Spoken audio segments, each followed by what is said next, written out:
Welcome to our podcast. I'm Jeff Pelletier. The purpose of our podcast is a simple question. Why is Israel important? Over the next many episodes, my partner Neil Johnson and I will seek to answer this question. There are just barely over 14 million descendants of Abraham, Isaac, and Jacob in the world today, and about 5.5 million of them live in Israel. The rest are scattered across and among the nations. For the sake of our podcast, Israel is both a country and a people. Before we get into this topic that we have for today, which is about the Jews and Christmas and some history we're going to talk about. Before we get into that, though, I sent you a link the other day about a picture.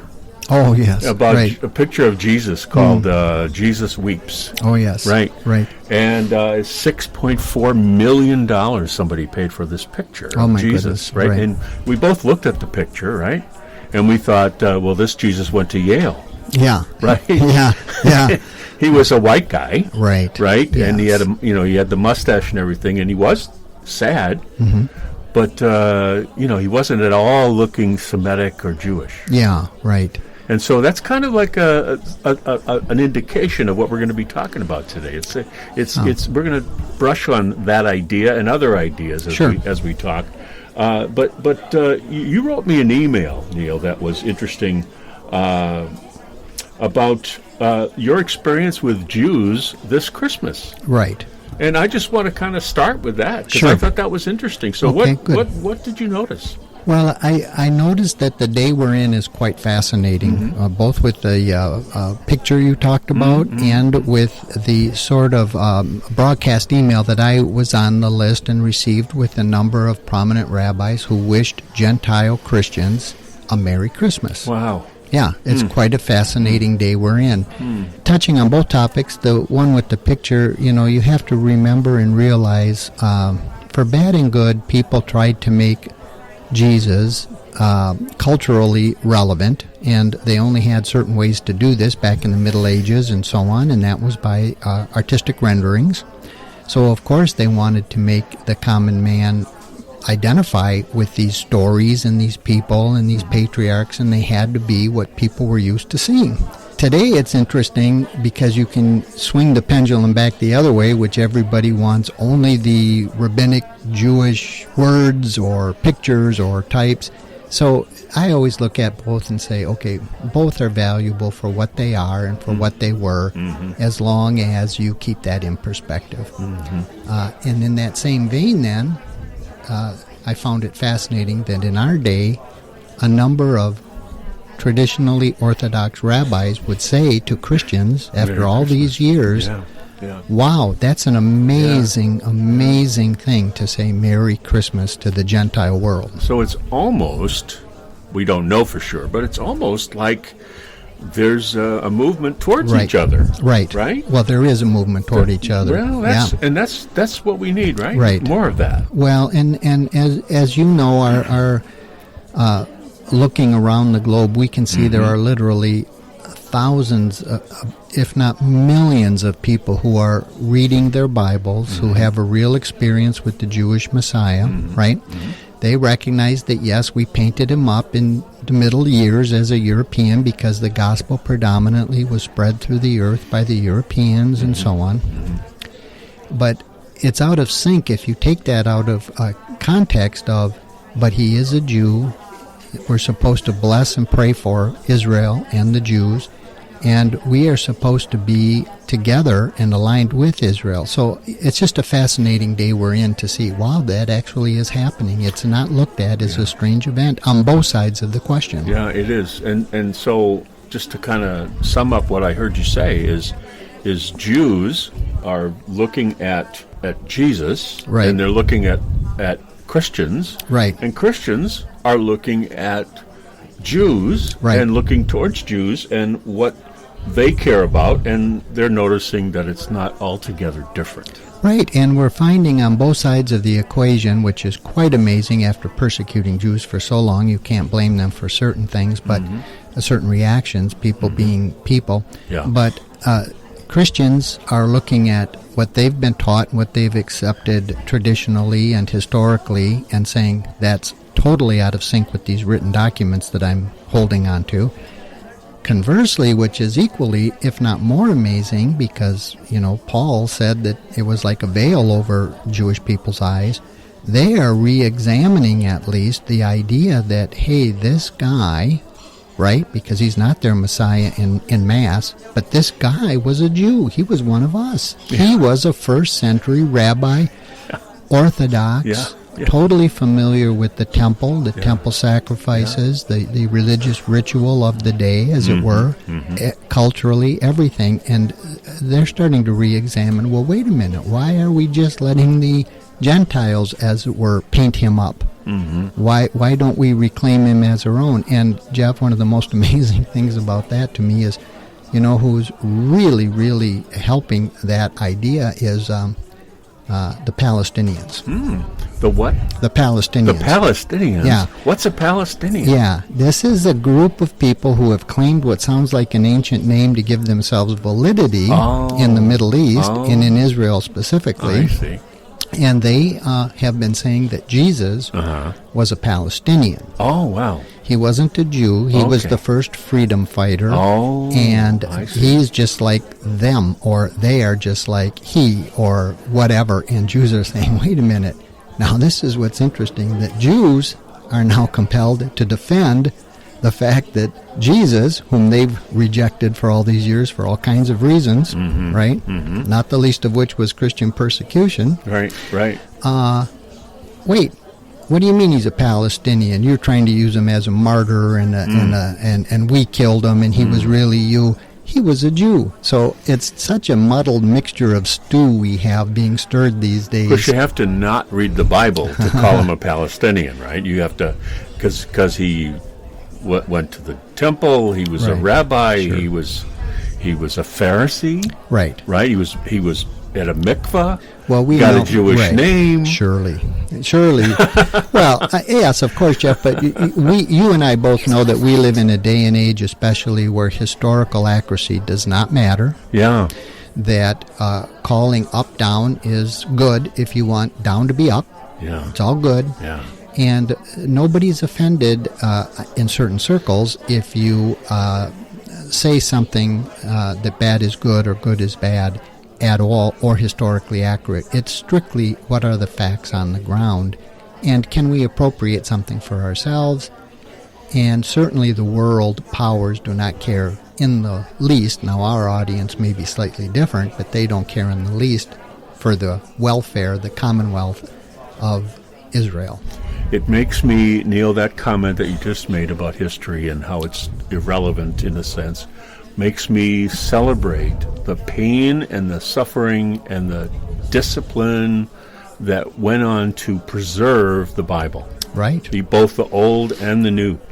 And it's just, thank God somebody has done that hard work. Right. Of making sure that it stays, the way it is, even though we're seeing it retranslated a number of ways, right, where the meaning starts to shift a little bit. Sure. The meaning, the interpretation of it. Right. And more and more Bibles, new Bibles are coming out that are really interpretations, not literal translation. Right.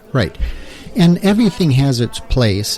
But to your point, yes, people who think that history doesn't matter simply do not know how much history actually matters. It matters entirely if you care about ultimate truth. Yeah. So one of the things that's just fascinating to our discussion is all of these sort of rediscovered, recaptured, revitalized books and theologies and people groups that seemingly were maybe a few scholars here and there knew about or read about, but now, as it were, quote unquote, the common man is becoming far more aware of things like the Dead Sea Scrolls and what they add and elaborate for our New Testament understanding, and what we call the apocryphal books.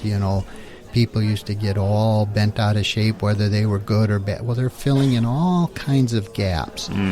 Some of the books mentioned in the what we call the Old Testament, of Book of Jasher and Book of Enoch and so on, people don't have to embrace them as all authoritative, but they're not afraid of looking at them and saying, wow, that filled in a gap. That's a very viable possibility. So if things are being rearranged at the same time they're falling apart, that for certain people it's far more, if you will, truth-oriented, at the same time that the culture at large is falling apart and saying truth is an irrelevant matter, it's really how I feel or what my agenda is, or things like this that we're seeing in our day. It's quite a mess.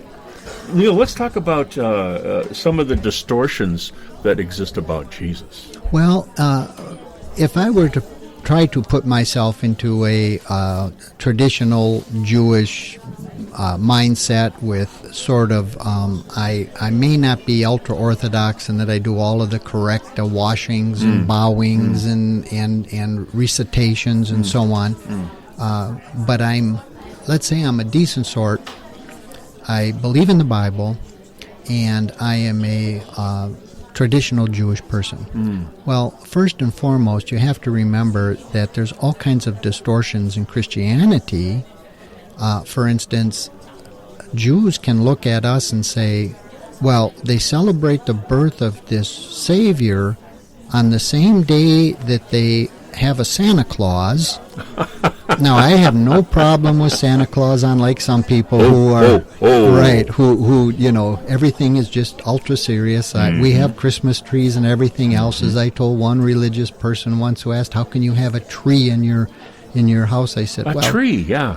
It smells good. It does, and there's a star at the top, and that's the Star of Bethlehem." But again, religious person can look at that, and they would be confused because here you have this painted up figure who's not Jesus, but he kind of is in the fact that you get presents on his day, but he's not their Savior, but we celebrate him. I mean, it's kind of a mix mash of all kinds of different things, let alone a lot of people. Frankly, I've heard this myself more than once. They don't have all the nuanced dissections of Christianity that maybe you or I or some listeners would have, and they say, well, you have three gods. They think that, or they'll say, well, one of your gods is Mary, right? I mean, even legitimate, honest questions, because it's so distorted. Well, we know that we have this painted up figure called Santa Claus, and to any, not ultra-Orthodox or Orthodox, but just a traditional Jew would say, well, that's wholly unacceptable to me to accept that whole association into my mindset. Therefore, let them have it, as it were. They can keep it. Yeah.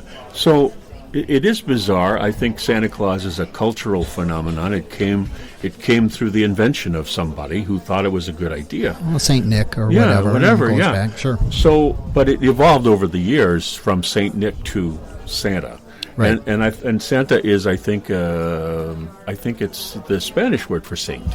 Yeah. I think, yeah. But be that as it may, Neil, I wanted to say that you made the comment to me that Santa is no way. I mean, just knowing who he is and what it is, it's no way connected to anything in the Bible, right? Well, except for the kings that gave presents to Jesus, right?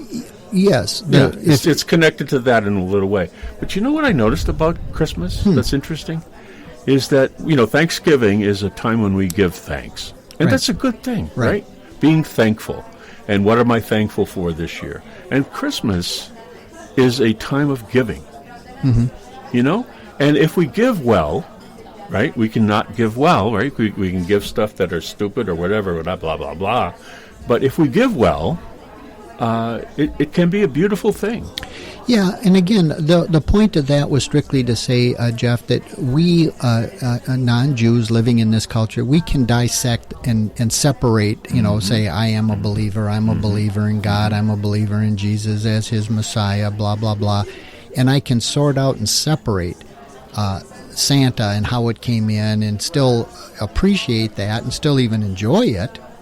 but separate it. I'm just saying, if you can force yourself to be not in that environment hypothetically and try to put yourself as a Jewish person, especially from Israel, looking at it and saying, well, how distorted that would be for your mindset, because we're all products, as you said before, of our time and space and our cultural location on the globe, and how do we look at that? So, if it wasn't for church on Christmas, if it wasn't for me, I'm just saying for me, if it wasn't for the church service that I attend on Christmas Eve, where we celebrate the giving of God's only Son, right? Right, sure. That giving, which is the most amazing gift of all the gifts we could possibly have. Sure. Jesus came into the world, Emmanuel, right? And God gave His one and only Son. Sure. Right? Right. And when I celebrate Christmas with that in mind, I have a great Christmas. Correct. When I celebrate Christmas as just giving stuff to each other, I don't. It's very stressful. It's not fun, and I don't really enjoy it that much. Right. But I know people who do. Surely. They get really excited about it. Right. But the intention of Christmas, it is the birth of Christ. Right. And again, we culturally can separate those things out quite readily, generally. Yeah. Certainly in the West we can. Yeah. And then you can embrace it however much you want. If you're a completely secular person, all you care about is Santa Claus. Santa Claus, right. If you are a religious person in that you have a faith in the Messiah and God, you can say, yes, while I may still celebrate that, if I choose to. Sure.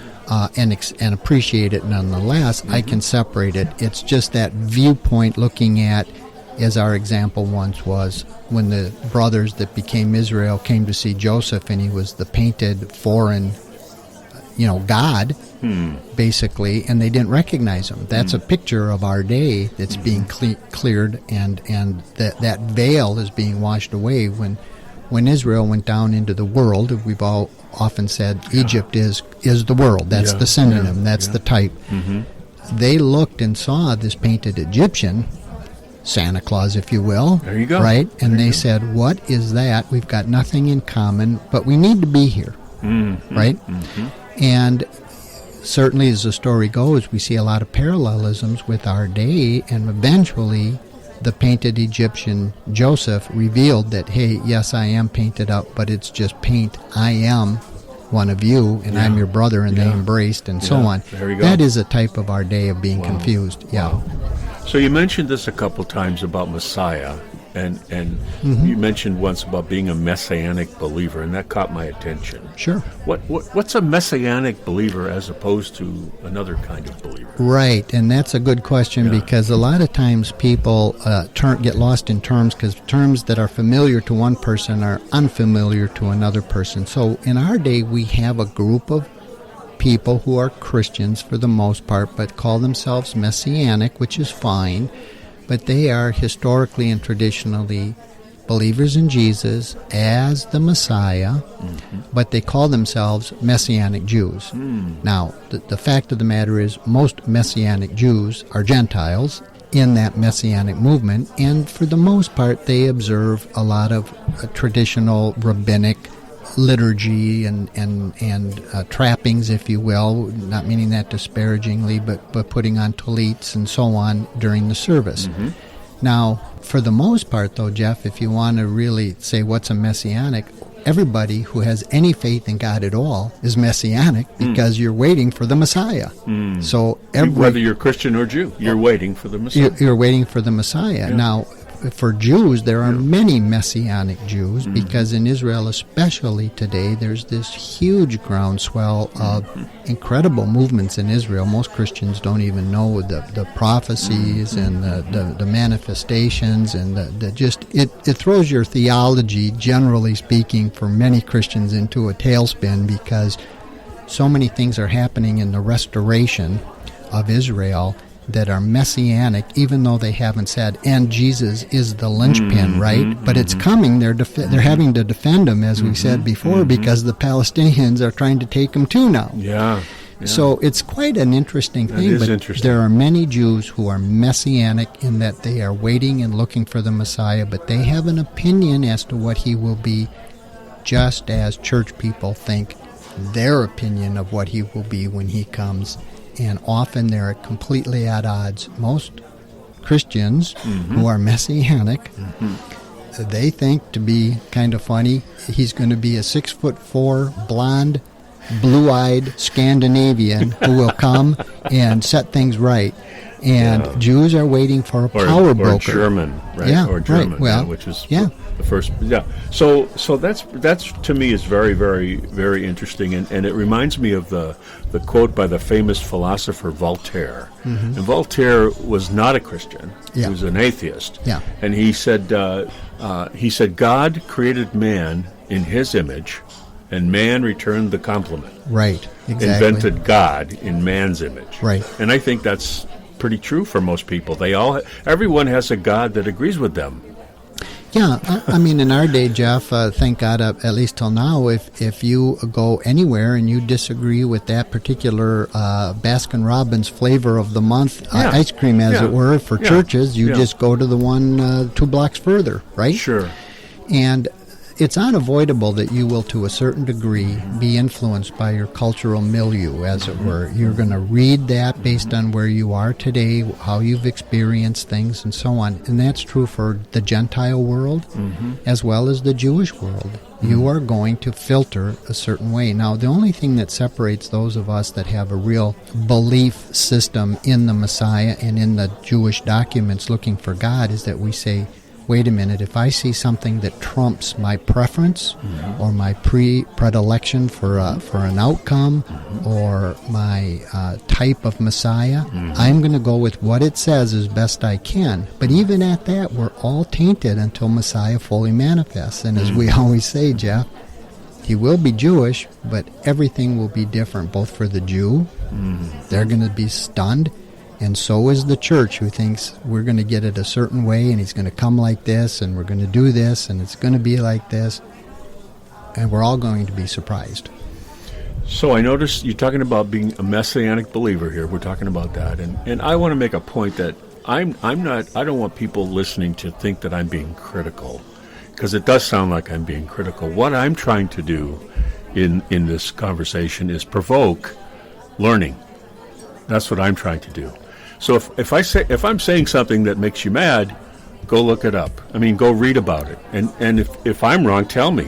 But I'm trying to provoke people to read it more. Like I said, sure. I go to Bible study every Saturday, and I can't think of a week where I haven't learned something, and I've been studying it for 40 years. Well, so it's, I'm talking this way, folks, because I'm trying to provoke you in a good way.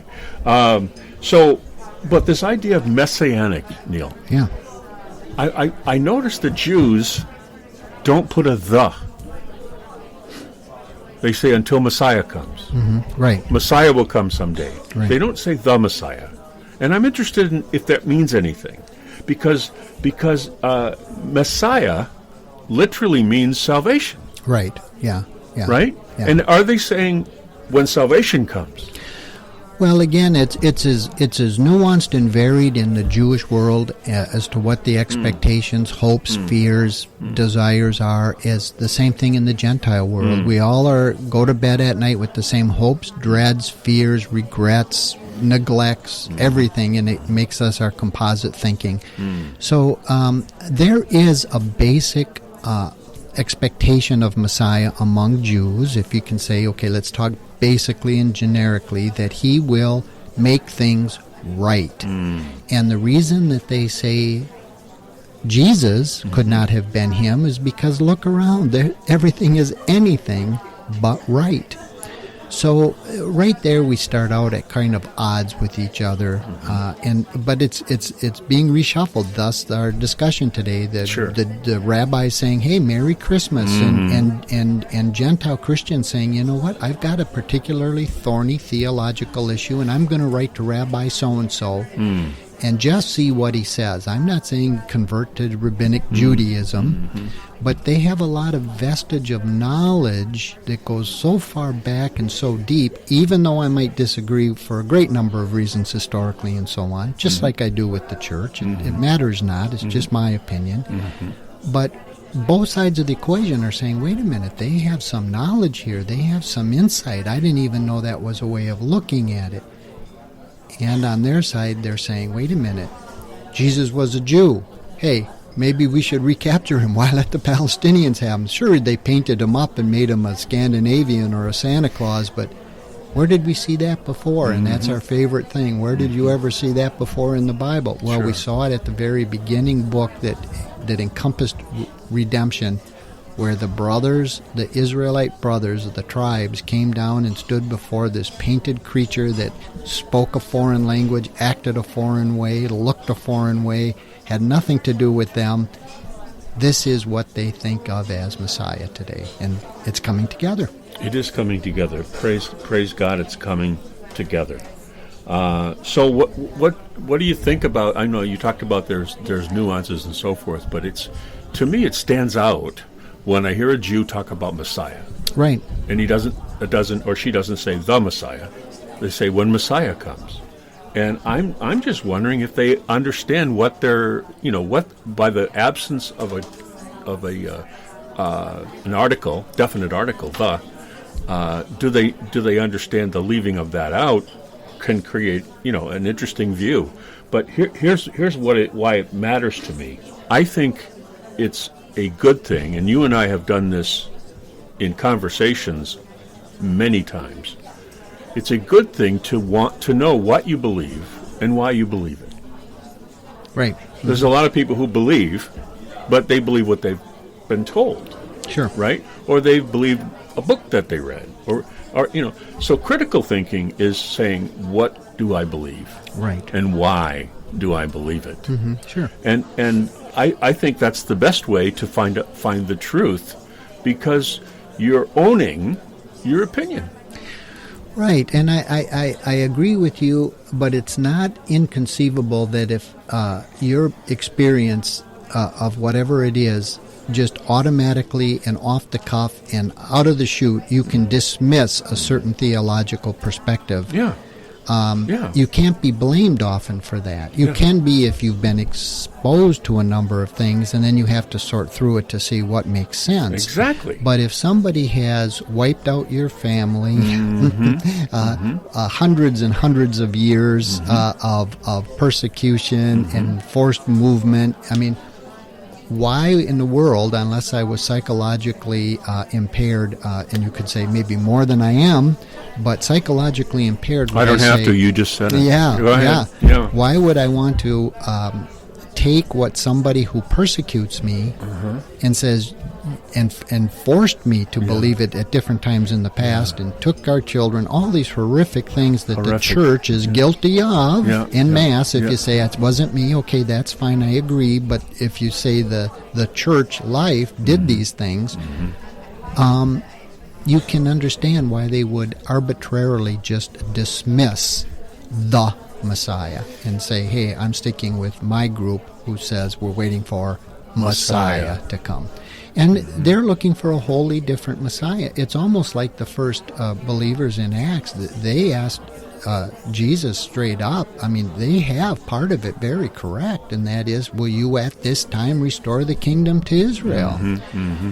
There's plenty of promises that Israel and the Jews will be preeminent in the Messianic reign, right? From out of Zion will come the law, and the Lord, He tabernacles, He dwells in Jerusalem. He lives there, as it were, bodily. He's not just dwelling like He did with the Jews in the tabernacle and stuff, where He said, I want to dwell among them, so build me a sanctuary. He didn't say, do that so I can live there and you can house me like you do your other pantheon of gods, right? He said, just build me one, because then I'll be among you. And they saw His Shekinah and His glory and all of this. Well, we're going to see that again, but that's at the restoration, when out of Israel will come this power, this reality, and all the nations will recognize it. So we're looking for that day, but so are they. They're wondering, where's that piece? Where's that element? And they don't know, hey, listen, we're looking for that element too. Sure. We're counting those days down. Sure. But I do think, and Neil, I want you to correct me if I'm wrong, that the Messiah that the Jews expect is the conquering king, right? Well, for the most part, Well, that's very true. Okay, so the conquering king, and that's what we're both going to get, right? Well, that is what is coming. What's coming? Yeah, right? there's the first appearance was the suffering servant. And that is very much Christian theology. Yeah. It paid the price for our sins. And you can trace that through all the festivals and so on about how could that work. Yes. But there's so much mystery yet when Messiah appears, and we won't go off on that too far in this show, but you did open the door there. Yes, for the most part, they're looking for the conquering king Messiah, for the most part. And so are Christians yet, for the most part. And so do Christians, for the most part, say, I can see how we fulfilled the Passover festival in this priestly role. Well, there's all kinds of other issues with that come into play that it's going to be different because Jesus cannot be the Levitical high priest. He can't. He's disqualified. He's from a wholly different tribe and lineage. We talked about this yesterday. And so now you open up another door of cultural, what am I expecting? Yeah. He has to be, and as just alluded to very peripherally in Hebrews and in the Old Testament, he's of the order of Melchizedek. He is that, but he's something different. And that's why we said at the beginning, Jeff, Christians have this set idea of what's going to happen and how and who and what he fulfilled, and he's our high priest and he came what? Yes, okay, sort of. But the culmination, just like for the Jews when they're looking for the conquering king, well, that's very apt to look forward to. They read the documents. Of course you should look for that. So are we. But how that ultimately manifests and what it actually looks like and what it actually entails, the reality is, I hate to say this, nobody knows. Be ready to be surprised. We know it will be him. He is our hope, but it's going to be very much different than we expect. Wow. So Neil, I just have one more question, and I think this will wrap up this this show.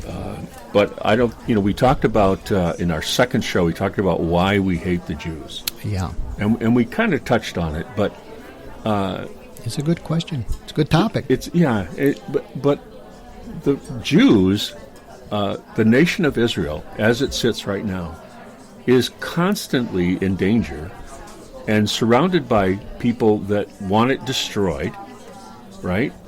And that and there are many people in the rest of the world that either agree with that or they are completely detached from it. They don't care about Israel one way or the other. Right. Whatever happens to Israel is fine with them. And that's in the church as well. Yeah. Even among good-meaning people, they don't understand. They don't understand the importance connection, of it, right? The connection, which is why the show exists. Yeah. Israel. Why is the Middle East important? Sure. It's a question we're asking and answering every time we gather. And so what's your opinion as we end this show about why Israel is in such danger? Yeah, well, they're in danger in a very simplistic way, is if all of these promises that are promised for the culmination, for the restoration of all humanity, to be redeemed, the restoration of what we were originally intended to be from the very first writings of the story, our Bible, it all is linked on the fact that there has to be a real, tangible, viable, verifiable people in place, and temple and city, land and people. And they are there today. We know, as we've talked about many times, all the indicia of the countdowns and the ancient way of counting and so on. One of the people groups, the Essenes, were digging up their writings. We saw that the first Christians, the first believers, were all Jews. So many of them were Essenes. They had the prophetic writings that we're seeing now. These writings they look like they're the New Testament. They are like spot on about expectation. They're being dug up, as it were. They're being just like Ezekiel when we talked about the Gog and Magog war. Can these dry bones live? And it was in reference right before the Gogish-Magogish war and out of the Holocaust. Well, this Essene group even. These were predominantly, or so many of them, were religious Jews who were messianic, looking for Messiah, and embraced Jesus because he fit the criteria. They're the ones that turned the world upside down and brought the gospel to the Gentiles. Mm-hmm. It is now incumbent. It is a duty, debt, and obligation, as Paul put it.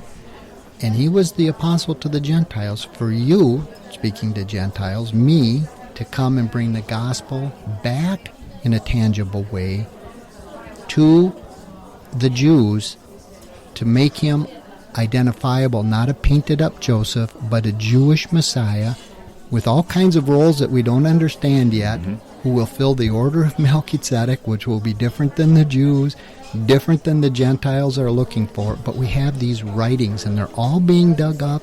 They're all being stirred around in this day. There's very many strange bedfellows. And, Jeff, the interesting part is we get to watch it transpire in front of us. Yeah, wow, that's amazing. So, Neil, another thing that strikes me just amazingly about the importance of this is that the Bible begins in the Middle East. Right. And the Bible ends in the Middle East. Yes, it does. Right? It begins and ends there. It comes around our globe. Yeah, it comes right. Yeah, it starts and ends in the same spot. And actually really close to the same spot. So how can you not think it's important? Number one, that's how do you do that? But the other thing you said, which is so important, without the existence of a tangible Jewish people, without the existence of a tangible Israel, without that, the promises cannot be fulfilled. They cannot be, and Jeff, as you've touched on before and we've talked, during periods in the past in the Christian world where basically, if you want to know the truth, I would say God went to the Christian world for these 2 days. We'll talk about that another time, the last 2,000 years, this epic of time period. Yeah. But it very clearly says there is an ending to that time. It's the time of the Gentiles comes to an end. That's the church age as well, if people call it the church age and so on. In that period of time, it was inconceivable because culturally it just made no sense. I would just be a madman if I said, well, there'll be a physical people of Jewish descent, Hebrew descent, Israelitish descent in a very specifically verifiable geographical location called Israel, the Eretz, Eretz, the land of Israel, and there'll be a restored, powerful, internationally recognized and concerned about city called Jerusalem. Yes. And the number one trigger point will be the temple itself in that area. In our day, the odds of that are just astronomical. 0.000000. Just keep going out that could ever happen, and yet it's in our day. And some people will insist on saying it's just a historical accident. But if you lived in the Middle Ages and you said, I believe these documents with all my heart, but it can't make sense, you would say as a human being, how do I make it make sense? And thus we've had all kinds of just theological differences. But God is, like we keep saying, He keeps shaking the stew, stirring the stew, and all these things are coming to the top, and one of which is, there's Israel, there's the Jews, here's these things happening, there's the Temple Mount, everything that's required, that they cannot just be allegorical, they have to be tangible, physical, verifiable, are happening in our day. And it all started with you bringing up the idea that more Jews and rabbis are saying Merry Christmas and moving towards, they would never say, right? Back in the day, they would never ever do that, right? It was, forget Christmas, I don't need Christmas, right? But now for an Orthodox Jew, who gets up every morning and says, thank God I am neither a Gentile or a woman, right? They have very strict, my point there isn't negative, they have very strict, right? Very strict about what they believe. For them to say Merry Christmas to you or to me, a Christian, something is happening. It's not only happening, but it's recognizable on the other side of the coin, if you will, too. If we say, okay, Jews are left hand, Christians are right hand, or vice versa. Two hands. They're coming together as a handshake, Yeah. as opposed to a fist. Yeah. And both sides are saying, wait, there's something on that side. The Yeah. other side's saying, wait, hey, hold on, wait a second. Wait a there's second, what are There's you something doing? on that side. Yeah. This group of people, Yeah. while I may disagree with them, Right. culturally, philosophically, religiously, Right. they're different Yes. than historically. Yes. And we need to cultivate that. Yes. As Christians, Yes. as Christians who put stock in the Jewish documents that Yes. comprise the Bible, we Yes. need to also say, wait, yes, I've known bad Jews. Yes, I've known mean Jews. Yes, I've known this Jew. Doesn't matter. Doesn't God matter. said, It's not what it's about. this is what you do. Paul Yes. said you Yes. have a debt, duty, Yes. obligation to bring this thing Yes. back full circle. Yes. And you do not get to say, I'm not going to do that, and still be in the kingdom, as it were, and discriminate in any sense, even if you have the right to do it for seemingly your perception of they're not right, they've rejected Messiah. I knew a boss who was mean to me once, who was whatever your rationale. Our marching orders as people who hold the documents to a high standard personally in our lives, we have duty, debt, and obligation. That's what the Apostle Paul said. That's the end of it. And the Old Testament says, pray for the peace of Jerusalem. With a promise to that as well. If you do it, I promise to bless you and your family. This has been a great discussion for this episode of Israel. Why is the Middle East important? I look forward to how this continues to unfold. As you can tell, Neil and I enjoy talking about the subject as it helps us to get to the root of the matter about God and why Israel and the Middle East are so important. Thank you for listening to this podcast, and we would love to hear from you. Visit us at our home at Spreaker.com. Israel, why is the Middle East important? That's Spreaker.com. Israel, why is the Middle East important? And you can find us on Facebook using that same title. And you can email us at whyisthemiddleeastimportant@gmail.com. That's whyisthemiddleeastimportant@gmail.com. Love to hear from you. If you like what you hear, please invite your friends to the conversation. One thing Neil and I always say to each other is, I don't know. Because the only way we know is to not know. Once you have it all figured out, you stop learning. And that state of mind is what helps us to learn and grow. We invite you into that journey with us. From Neil Johnson and me, Jeff Pelletier, shalom, and see you next time.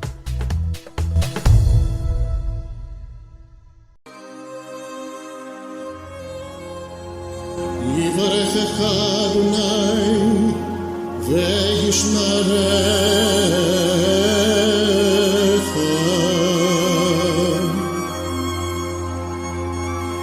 יאיר אדוני פניו אליך